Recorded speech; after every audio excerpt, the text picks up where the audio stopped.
Hey, hi, this is Yogesh and welcome to my channel American Diary with Yogesh। Last video में हम लोगों ने L1 visa क्या होता है, उसके टाइप्स कौन से होते हैं, उसमें क्या डिफरेंस है और हम लोगों ने जाना कि एलिजिबिलिटी क्राइटेरिया, ड्यूरेशन और डिपेंडेंट वीज़ा को भी समझा। फाइनली हम लोगों ने देखा कि H1B वीज़ा और L1 वीज़ा में क्या इम्पोर्टेंट डिफरेंस है। इस वीडियो में हम लोग बात करेंगे to end process of L1 visa. इस प्रोसेस को मैंने 6 स्टेप्स में डिवाइड किया हुआ है। सबसे जो पहला स्टेप है जिसमें आपको मल्टीनेशनल कंपनी को फाइंड आउट करना होता है, क्योंकि L1 वीज़ा ये एक इंटरनल कंपनी ट्रांसफ़र है जिसमें आपको इंटरनेशनल लोकेशन से यूनाइटेड स्टेट लोकेशन आना होता है और इसके लिए आपको उस कंपनी में मिनिमम 1 साल काम करना ज़रूरी है। इसके बेस पे ही आपकी कंपनी आपका L1 वीज़ा फाइल करती है। स्टेप 2 में आपकी कंपनी आपका I-129 एप्लीकेशन फिलअप करना शुरू करती है।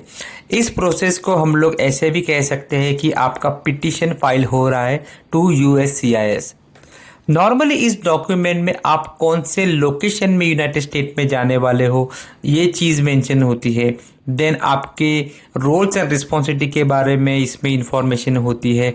आप कौन से वीज़ा के लिए अप्लाई कर रहे हो, इस वीज़ा का टाइप इसमें मेंशन होता है, यानी कि L1A कैटेगरी में आप जा रहे हो या L1B कैटेगरी में आप जा रहे हो, ये सारी चीज़ें इसमें मेंशन होती है। Company along with this document और कुछ एडिशनल इंफॉर्मेशन पास करती है जिसमें कंपनी के ऑर्गेनाइजेशनल चार्ट के बारे में इंफॉर्मेशन रहती है। देन एम्प्लॉयमेंट लेटर के बारे में इंफॉर्मेशन रहती है जिसमें ये प्रूव होता है कि आप इस कंपनी के लिए काम कर रहे हो। देन कंपनी को एविडेंस देना होता है कि आप लास्ट 3 साल से आप 1 साल कंपनी में कंटिन्यूसली काम कर रहे हो।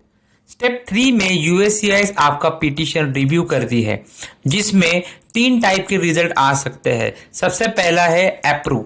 अगर आपका एप्लीकेशन अप्रूव होता है तो आपको USCIS I-797 डॉक्यूमेंट इशू करती है या आपको RFE आ सकती है। RFE का मतलब है रिक्वेस्ट फॉर मोर एविडेंस, जिसमें आपको कुछ एडिशनल डॉक्यूमेंट USCIS को सबमिट करने होते हैं और बेस्ड ऑन दैट आपको फिर से अप्रूव या डिनाई रिजल्ट आ सकता है। Third result could be a denied, जिसमें आपकी कंपनी फिर से USCIS को कुछ क्वेश्चंस पूछ सकती है। स्टेप 4 में आपकी कंपनी आपका US काउंसलेट के साथ वीज़ा इंटरव्यू शेड्यूल करती है, जिसके पहले आपको DS 160 फॉर्म भरना बहुत ही ज़रूरी है। DS 160 में आपको आपकी बेसिक इन्फॉर्मेशन भरनी होती है, आपके एक्सपीरियंस के बारे में आपको वहाँ पे इन्फॉर्मेशन मेंशन करनी होती है। देन आप कौन से प्रोजेक्ट के लिए यूनाइटेड स्टेट जाने वाले हो वो सारी इन्फॉर्मेशन आपको इसमें फिलअप करनी होती है। बेस्ड ऑन दैट आपका US visa interview with consulate schedule होता है। Step 5 is the most important step जिसमें आपका वीज़ा इंटरव्यू होता है काउंसलेट के साथ। अगर आप L1A वीज़ा के लिए जा रहे हो, यानी अगर आप मैनेजर या डायरेक्टर पोजीशन के लिए अगर आप जा रहे हो तो आपको आपके रोल्स एंड रिस्पॉन्सिबिलिटी के बारे में डिटेल में इंफॉर्मेशन पूछी जाती है। आपके अंडर कितने लोग काम करने वाले हैं या आप वहाँ पे जाके एग्जैक्टली क्या काम करने वाले हो, ये सारी इन्फॉर्मेशन वो लोग डिटेल में पूछते हैं। अगर आप L1B वीज़ा के लिए जा रहे हो तो जिस प्रोडक्ट के लिए या टूल के लिए या सर्विसेज के लिए आप यूनाइटेड स्टेट जा रहे हो तो उसके रिलेटेड आपको काफ़ी डिटेल में इंफॉर्मेशन पूछी जाती है।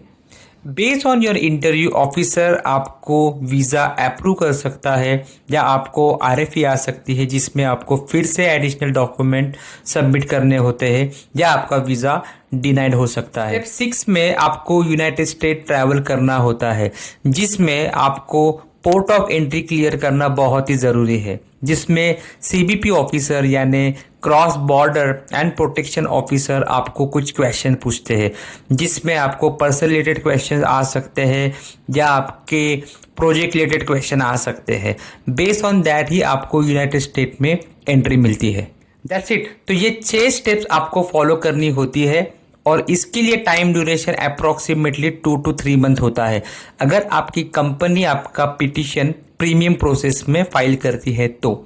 अदरवाइज इस प्रोसेस को 6 to 8 मंथ भी लग सकते हैं। Cool, I hope you understood the exact process of the L1 visa.